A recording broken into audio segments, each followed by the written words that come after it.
I need that money. I really, really do. I need that money. I really need that money. Really need that money. I need that money. I really, really do. I need that money. I really need that money. Really need that money. Really, that money. That money. A few months ago, I think it was like 2 months ago, 1 month ago, 2 months ago, he made a video, and the video is basically what is happening to MK1. Why is MK1's player base running away? Now, here's the thing. I'm going to fast forward through his intro because it's this big elaborate thing. Here's the deal with MK. It's always the same cycle with Mortal Kombat. Okay, the game comes out and it's hot, white hot popular. Everyone talks about it. Everyone wants it. Everyone runs out and buys it. In fact, this Mortal Kombat regularly outsells both Street Fighter and Tekken 8. But that's because it's popular for various reasons, like the gore, right? After a month or two passes, and everyone who has bought it has played it and played through the story and messed around online, the entire player base falls off and the game dies almost entirely. This is why, if you look at tournament series, usually Mortal Kombat will be around for like a year or two tops, and then it's like, it's dead. Nobody cares about Mortal Kombat after the first year. Traditionally, sadly, Mortal Kombat is not really balanced, okay? It's just not meant to be the more serious fighting game. Now, NetherRealm has tried in previous iterations, like that last one, not MK1, but what was it, MK11? They did try to make it more tournament serious and have longevity. It still didn't work. Even with all the gameplay mechanic tweaks they did and everything, people just kind of give up on it after a few months. There is a community for it, but it's way smaller than the other competitive community. So it's funny, even though Mortal Kombat gets initial sales that are much higher than other games, the sales completely drop off and no one plays it or buys it after a few months, while these other games do have longevity. They'll have people buying them seasonally, getting seasonal update passes, playing in tournaments, sponsorships, partnerships, and things around the games. So even though you might say, well, MK1 is a big sales hit, you're right, but it's a flash in the pan success that always goes away right away, okay? So I'm curious what Max is going to say, because my take is this is literally what happens with every single Mortal Kombat. It never changes. It's the endless cycle of Mortal Kombat's hype for a month, 2 months, and then people realize it's not a very good game, and then they stop playing it competitively, and only casuals are left, and then that dies out, and it's dead. You'll get a little bit of hype when a DLC character comes out, and then that's it. It'll just get dropped. Okay? So, let's see. Ready? Let's see what he has to say. I'm curious. What the hell? I noticed pretty fast as well. And I also noticed this back in MK11, much less also in Justice 2. Obviously, NRS games have a huge casual audience. The shelf life of like what's enjoyable to watch in the game will last like a little while. Super made the same observation I did, and he really likes the game like I do. I actually really enjoy this game. To solidify my stance for anybody that's curious, my feelings of MK1, what's going on in the community right now with it, which is pretty wild. I enjoy the game.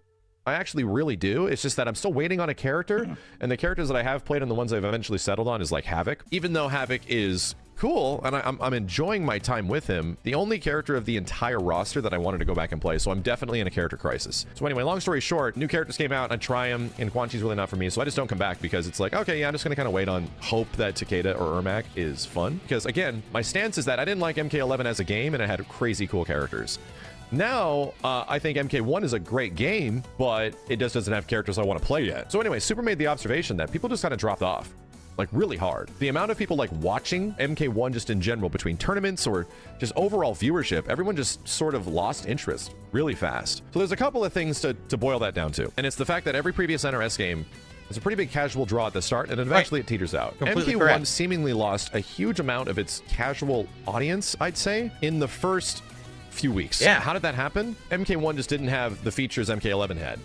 MK11 was a game that just had characters people liked more, amount of content that was worth playing more. And what happens in that situation? Well, you get folks that are, you know, not super big on fighting games, but they kind of like this one because it has stuff that they like in it. And they're going to watch streams and they're going to check out the game and see how it's doing. For perspective, how much does this game sell? It sells more than Street Fighter 6. Yes. It's selling just fine.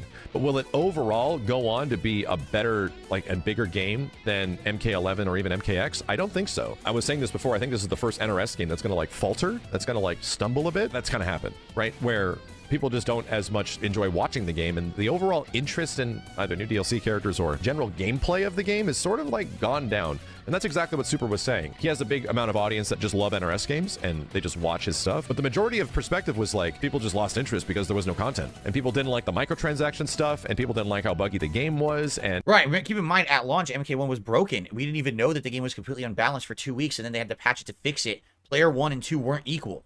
It was literally a broken competitive fighting game. Why would you play it, right? No, for me, it's the same thing that I said when the game came out. The game engine is a step back instead of being a step forward. Like Street Fighter 6 is a huge step forward for Street Fighter with the amount of complexity in the game engine. MK1 is a step back. They removed complexities they added in MK11 and made it more simple, but not as fun to play because it's so simple. The online connections are terrible compared to other fighting games. MK1 by far has the worst online play between that, Street Fighter 6, and Tekken 8, which were all released within a 6-month period. It's just way inferior. Super laggy matches compared to the other games. Why would it have longevity? I told you, I felt like this one, MK1, was not an attempt to make a good Mortal Kombat. It was just an attempt to make a game to make some money quick so they could fund something and make the next game. Because remember, they were alternating for a while between Mortal Kombat, Injustice, Mortal Kombat, Injustice. All of a sudden, no Injustice 3. So what's going on? Oh, quick, rush this other Mortal Kombat out so we can at least have some money coming in, and then we'll work on the next big game or something afterward, right? That's what it seems like to me. It doesn't seem like the effort was really put into Mortal Kombat 1 at all. It's kind of an afterthought wedged in game so they can release something to generate revenue. It just doesn't have the longevity of anything else. Like, it has that board game mode or whatever, but I don't think that board game mode is as good as, say, the Crypt, where the Crypt is a little bit more interesting with exploration and kind of funny, silly stuff in it. The campaign was not as good as Mortal Kombat 9, 10, or 11, right? The campaign was way inferior, terrible writing. And as for the gameplay, it's just not as... I mean, everything about it is inferior. The only thing better is maybe the graphics. That's it. Everything else sucked. So it's not surprising to see that the game fell off. I don't think that Max is saying anything different than anything that I've said. And people didn't like that the online takes forever to find matches, which is still easily one of the worst parts of the game. That I go online and it's hard to actually play this game. Yep. I'm seeing it all in my chat right now, and people have been saying overnight that the game's kind of boring to watch. And I was feeling that way with, obviously, MK11. It is. MK11's a really dry game to watch. This game gives you more stuff per character. Again, when you look at Street Fighter 6, it's a flashy game with great visuals and tons of stuff that can happen at any time.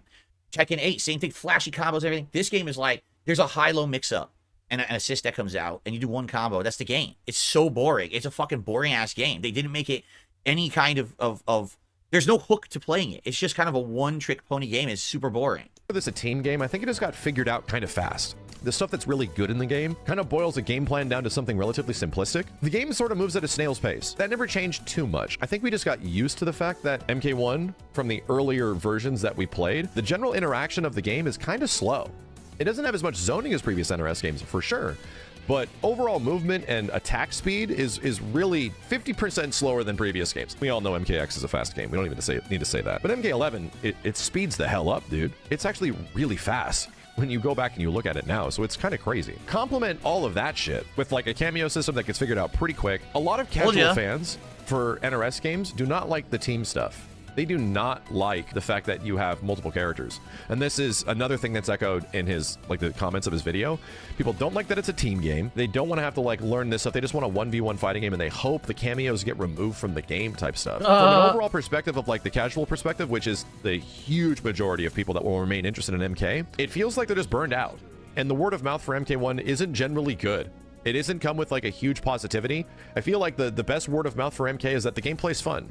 And that's where I'm at, where it's like, yeah, I really enjoy the game. I played it for like, you know, a couple months, man, where we were just roaming the roster and figuring stuff out. Took a break from Street Fighter. But now, like, as I went and played a few more fighting games over the past month and came back to MK after a big hiatus of this. So it's like, okay, let's go see what MK1 is like. Yeah, dude, the problems of this game are pretty obvious. Like, just playing it is kind of rough. And if people are dedicating their time to playing invasions and shit, that stuff is a slog, man. Like, that's... So, essentially, he's completely echoing everything I said. The only difference is I said it in the first 2 weeks the game was out. I acknowledged all of these problems 2 weeks into the game's life cycle. The online play is the worst. The game is too slow-paced. It's a simpletons game with just a cameo system that's boring. It's a huge step back from MK 10 and 11 because they removed a bunch of stuff. It's not as fun to play. It's unbalanced. Like, everything that he's saying, I already said in fucking, what was it, September when the game came out? But again, here's the problem, and I hate to say this. It's not just Max, but it's everyone in the FGC. They have to get so hype over every new release because that's what prints them money. You have to understand that, okay? It's not just him. I'm not calling him out. It's the entire FGC. When a new fighting game comes out, they have to act like it's the best fucking thing ever because it prints them money. They want people coming to their streams, going to their tournaments, covering their stuff. You see what I mean? Me, I don't care if I call out a game in the first 2 weeks because I have a million other things I can do. I don't care if MK1 got traction on my channel or not. After playing it for 2 weeks, I got bored. I said, I'm not playing this anymore. The game's terrible. And then I went back to Street Fighter 6. I mean, Tekken, I liked. I played for over a month, right? About a month and a half. Because it's a very good game. But MK1, I got so bored right away. It's just not a good game. These people have to shill.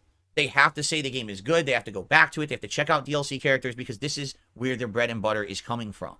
And it sucks because instead of getting honesty from the FGC, you get people who say the game's great and then people rush out and buy it and then it's not good. Like, for example, Mortal Kombat 1 would not sell as well as it did if the FGC didn't shill it. But it's this endless cycle of they shill it for a little bit and then they don't care about it after a while. So why did you shill it? Because you wanted that initial big wave of views and popularity in your content. It's dumb. We all know NetherRealm games are far inferior to other fighting game franchises. They always have been.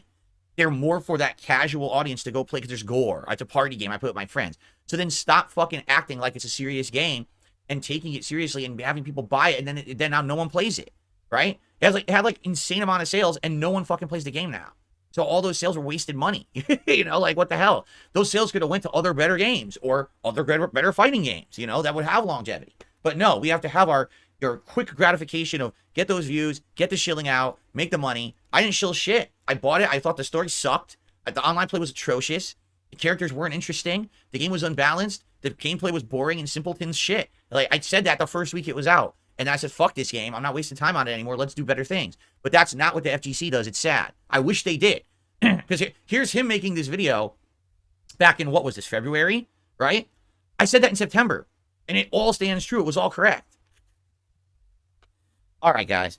Anyway, good stuff. And let's move on. We're going to continue on with these standard member submissions. Well, excuse me, these submission tier level submissions in a sec. But thanks for watching.